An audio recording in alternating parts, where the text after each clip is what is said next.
Hey guys, hope you're doing well.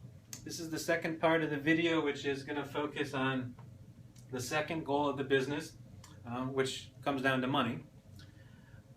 So obviously if we get more customers in the door or keep more customers or win back customers, we're increasing revenue, which is just the amount of money coming in, like the total amount of money.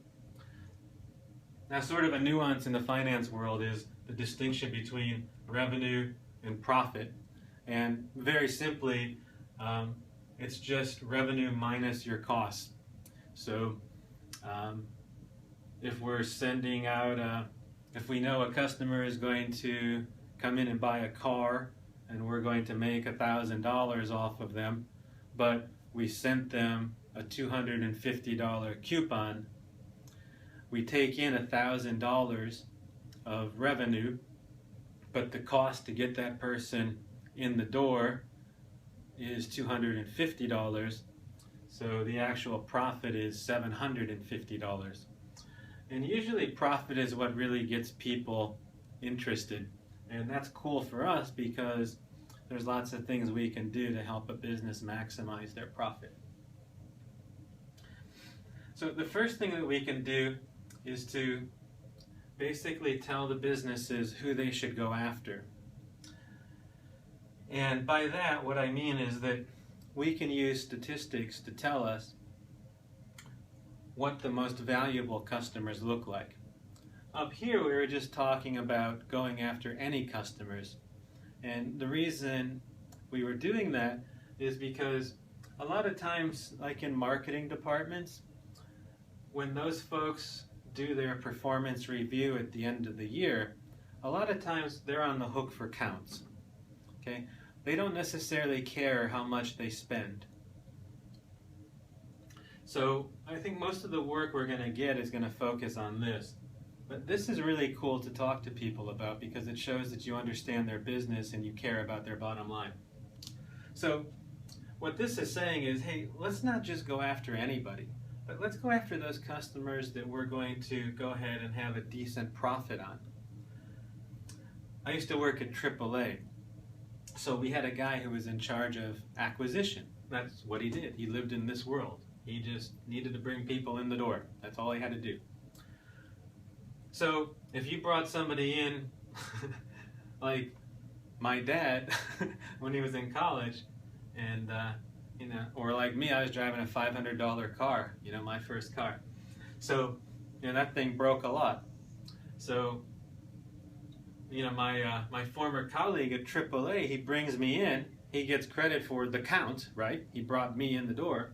But if I have to get my car towed 4 times in that year, that company's losing money, right? I pay like $60 and maybe, who knows, it might cost them around $20 to tow me. So next thing you know, they're losing money on me. So what we do here is we say, hey, we're still going to bring people in the door, but we're going to make sure we're going to use statistics and some business analysis to tell you who the most valuable customers are. And this could be as simple, like from our end, it could be as simple as just taking that list from the hotel, seeing who spent the most, and kind of sorting it, right, in descending order. Maybe somebody spent, who knows, I don't know, maybe they spent $12,000 there on a 6-week vacation.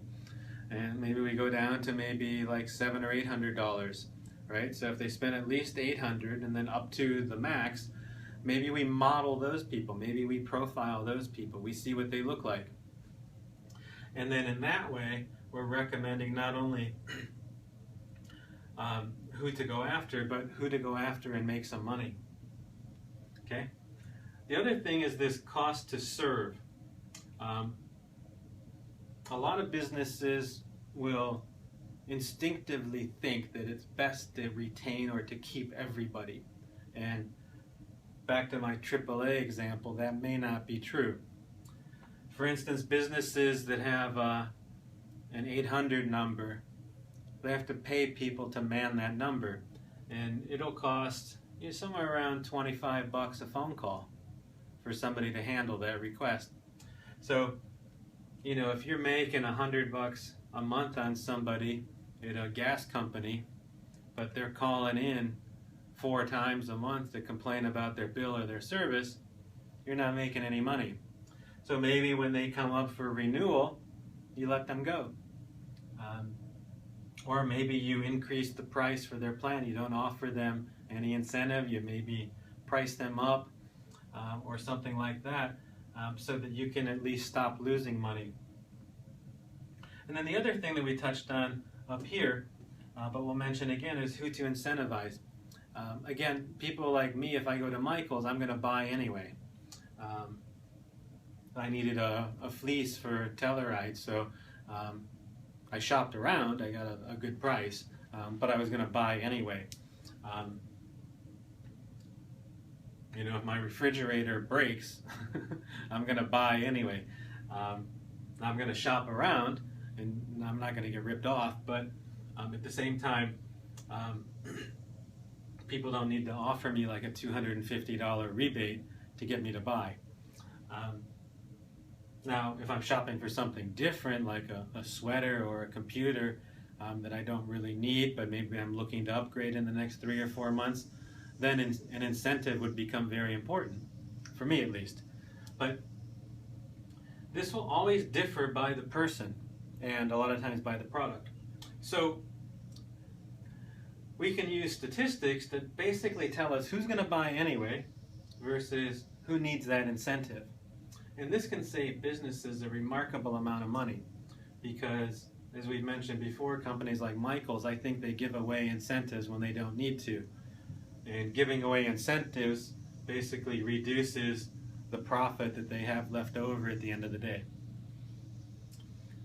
All right, so I hope that helps. I'm going to stop this one, and then I'm going to kind of walk you through how the modeling would actually work. All right, so we will talk to you later. See ya. Bye.